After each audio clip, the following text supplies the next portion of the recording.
Hey everybody, JTISREBORN here, and welcome to another edition of my Batman the Animated Series reviews. This time we're going to be taking a look at episode number 76, Baby Doll. Okay, let's talk about this episode. God, is this one sad. Like, this one, like, that last scene, man, that is a real tear-jerking scene. Like, out of all the episodes of Batman the Animated Series, like, the saddest ones, this one and Robin's Reckoning, like the final scene in Robin's Reckoning, like part 2, like those are the two scenes that, like, in this whole series where I'm just like, oh man, like it's tough not to get kind of choked up at those endings. This one, well, I mean, Robin's Reckoning part 2, like you see like the emotions and all that like built up where Batman and Robin, they're just there, and you just see like Robin just finally just like ready to snap, and then Batman talks about the importance of him. So you're definitely a little bit more uplifting. There is kind of that sad tragedy of it where Robin's like ready to snap. But this one, the final like shot, like scene in the episode where Mary Dahl or Baby Doll is just there in the House of Mirrors, and she sees like the reflection of herself, and then she just starts crying like that. That is a that's a pretty sad scene. So let's talk about the plot of this episode, because it is a really good one.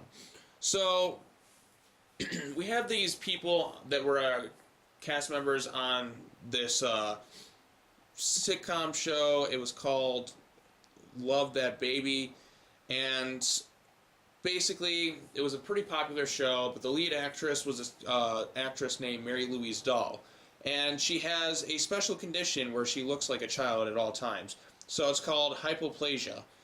So, excuse me. She suffers from this condition, so she looks like a kid, even though she was like 20 when she was filming the show. And now, like, years later, she's abducting all the cast members. Batman and Robin are investigating, seeing what's going on. And with her abducting the cast members, she's trying to recreate her own childhood. So this is a very disturbing, like, episode with into the psyche of one of the characters.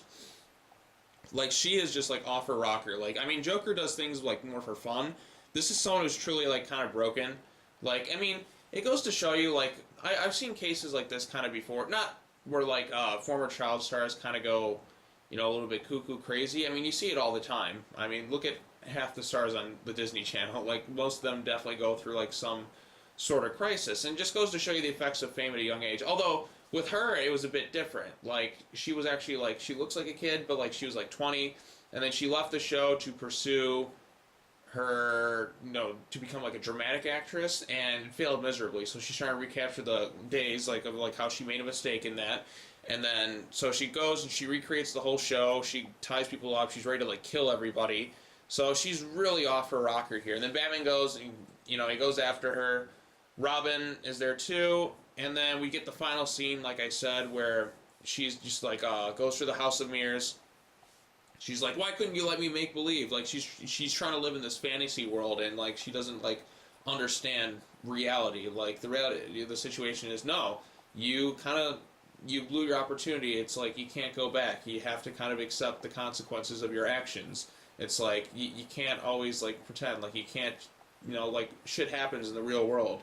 You know what I mean? Like, it's just one of those things. I'm sorry it went this way, but that's what happens, you know, when we make our decisions. We have to learn to live with our mistakes and, you know, try and better ourselves for them. With her, it was just like she's trying to reclaim the glory days, and she just never could.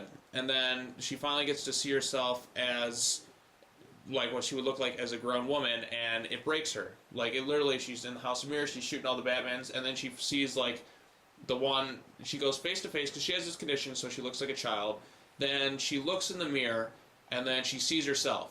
She sees her older self, and she's just like, she's firing the gun away, and then you just see her just like crying, and she's just like, why couldn't you just let me make believe? And then like, she keeps firing even though there's no ammunition left, and like, she is like bawling her eyes out, and then she even Batman like feels sympathy for her. Like, this is probably one of the more sympathetic villains on the show. Like, the only other one I'd say is like Mr. Freeze comes close. But this one, you're just like, my God, like, she is just, like, devastated. She is crying. She's broken. And she just looks at it, and she's just like, I didn't mean to. And then Batman gives her kind of a hug, and she cries to end the episode. Like, good God almighty, was this sad. I mean, this character would later appear in, like, an episode of the New Batman Adventures with Killer Croc. Which, by the way, I don't think I mentioned this, but in the last episode, Bane, that was the last appearance of that Killer Croc in Batman the Animated Series. So, yeah, it was his last show. I mean, he appears in the new Batman Adventures, but he's like different voice actor, different look altogether. I prefer the classic Killer Croc versus the ones that have the new Batman Adventures, but just want to get that out of the way. Yeah, like this is it's a really tear-jerking ending for an episode. Like the rest of the episode is good, but I feel like it's that ending that really elevates it to, you know, being something great. Like, I mean, there's episodes where I love the majority of them more than this one. This one's a great one. It's just like you just see like the seriously disturbed character, but like after like going through my re-rankings, I'm just like, man, like that ending just really sticks with you. Like it has like probably like the strongest ending since Robin's Reckoning. I mean, it's fantastic. Like it's a really, really great ending. So it just really sticks with you. It's just a sad, tragic episode. And it's like these are the ones I really, really appreciate. But yeah, so I'm trying to think what else to say. I mean, it's not necessarily like a fun, flat out episode, but it is like one that's like really sad, really tragic, really, really gets to you. So yeah, I think that's all I have to say. What do you guys think of Baby Doll, like, as an episode, as a character herself? Like, she is an interesting character. I don't think she appears in the comics outside of this, like, episode.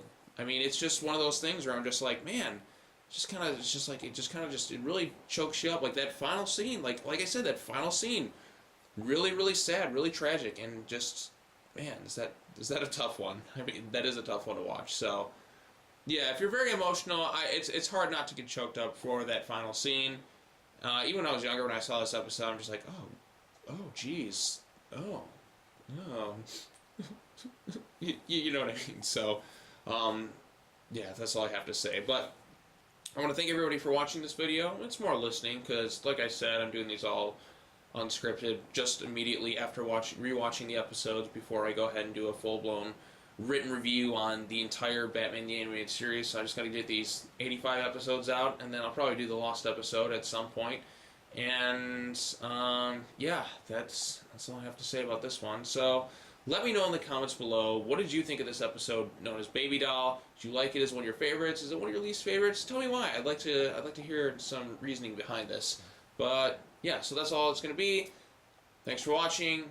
Go ahead and hit that subscribe button, comment, like, do whatever. Hit the bell for notifications. If you want to follow me on social media, follow me at Twitter, twitter.com/SeanJTKing. We can talk about a bunch of other shit there. It'll be fun. It'll definitely be fun. So, yeah, there's that. Anyways, talk to y'all later. Until the next episode, which is going to be The Lion and the Unicorn. So I think that's the return of Red Claw, if I'm not mistaken. But, yeah. Alright. Thanks for watching, everybody. Bye-bye.